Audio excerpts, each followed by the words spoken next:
Yung tungkol sa business online, no? Marami kasing ka po pwedeng gawin. Unang-una, tingnan mo muna kung anong kakayanan mo. Basically, bago ka mag-umpisa, isipin mo muna kung ano ba yung internet connection mo. 1 Mbps ba? 3 Mbps? Yung speed ng internet mo determines kung anong pwede mong gawin. Kung hanggang, like kung ang gusto mong gawin maging content writer. Pwede kasing nagsusulat ka para sa blog ng ibang tao tapos binabayaran ka by the post. Pwede 'yon. Ang ano niyan, kailangan mo lang dyan siguro kahit 1 Mbps pwede na. Iko-compose mo lang yung post mo sa Word tapos isasalin mo lang pag ano na. So email lang yan. Approve na lang. So usually ini-email lang yan. So wala kang problema doon. So hindi ikaw magpo-post, ipapa-approve mo muna doon sa principal mo. Kung binabayaran ka para mag-post. Marami din kasing mga ano na binabayaran din to blog. Ito na yung blog, ikaw nang bahala. Mag-upload ka, then we will pay you by the post. Yung iba may retainer. How much usually? How much usually? Local and international yun, di ba? Oo, pag ang kliyente mo international, magtataka ka So in my experience, pag international yung clients mo, usually volume yan. Kasi you're almost bidding for it May mga websites tulad ng Odesk, tapos yung sa kaibigan namin yung 199jobs.com, yung mga ganong klase ng websites, pwede ka mag-bid ng trabaho mo along with other writers.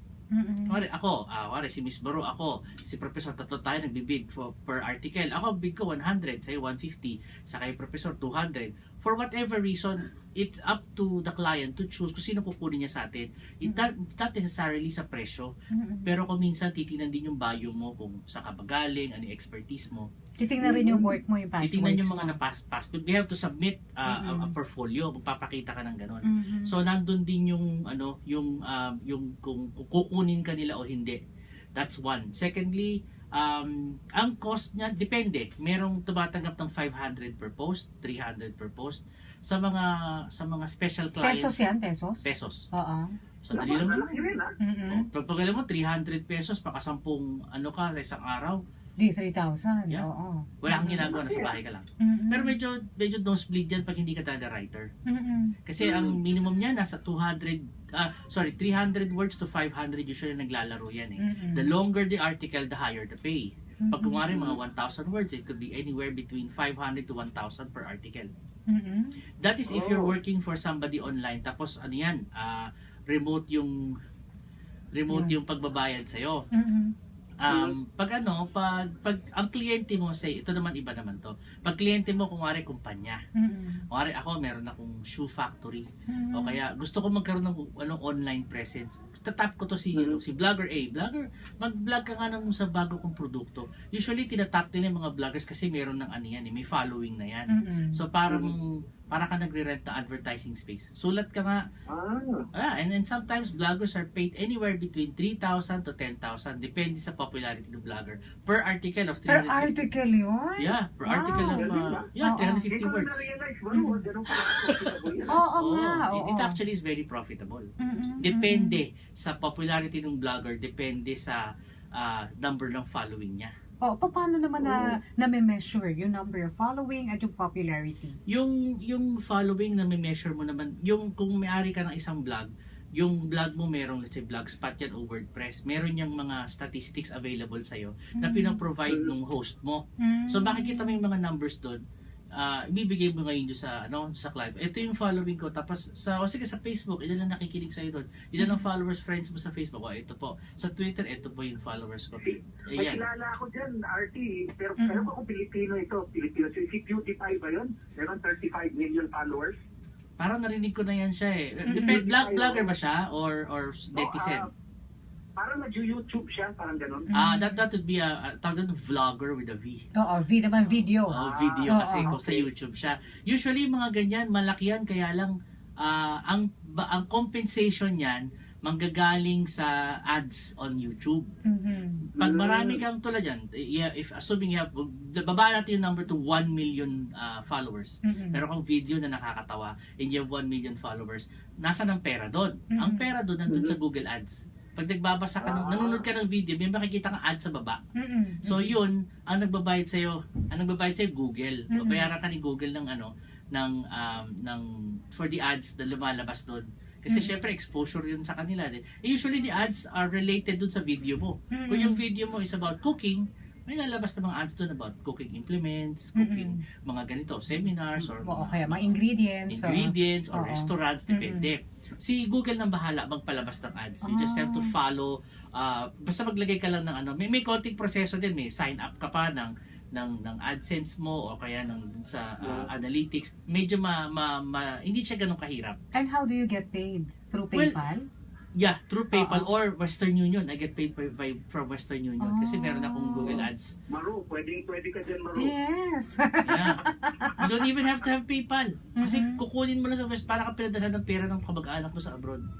Papakita ka Hindi ID. reliable, RT, reliable. It is. Well, in my experience, it is quite reliable. Oo. In terms of percentage, 100%, 90% experience mo. Well, sa experience ko so far sa 100%, wala akong naging problema. Wow. Wow. So, nagsa-sign up ka lang sa Google Oh, para... you have to sign up for Google. Actually, anybody with a Gmail account, pwede na magkaroon ng analytics tsaka AdSense account. Oo. Bibigyan ka ng publisher code, tapos ilalagay mo lang yun dun sa videos. Actually, automatic na yun pag YouTuber ka. Kasi isang account lang naman yun, automatic na yun, papasok dun yun. Meron akong alam na vlogger, hindi ko babagitin yung pangalan, pero hi Ted, yan, si Ted Claudio, sikat yun.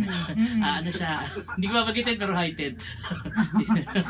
Ayun, ang videos kasi niya, karamihan sa about artista. Okay. Vlogger siya, tapos marami siyang pinupunta mga press con ng artista. Isa yan sa pinakamalakas na hits na pinanunood ng tao pag may artista. Mga sila Kim Chu, yung mga ganun yung mga kino-cover niyan. Usually, RT, anong pinaka-advisable na haba ng YouTube or vlog para hindi naman masawa yung kukuha titingnan sa site mo? Depende. Syempre if it has a story, it can go as long as needed. Kung may storya ka, kuwari, if it's talagang may kwento kang papanoorin, parang yung isang kumpanya ng sabon, naglabas siya ng video na maiksi lang, siguro mga parang 7 minutes lang. Pero may storya doon paano naging hero yung doktor ng anak niya, may kwento. So, pero yung mga sa atin, yung doktor.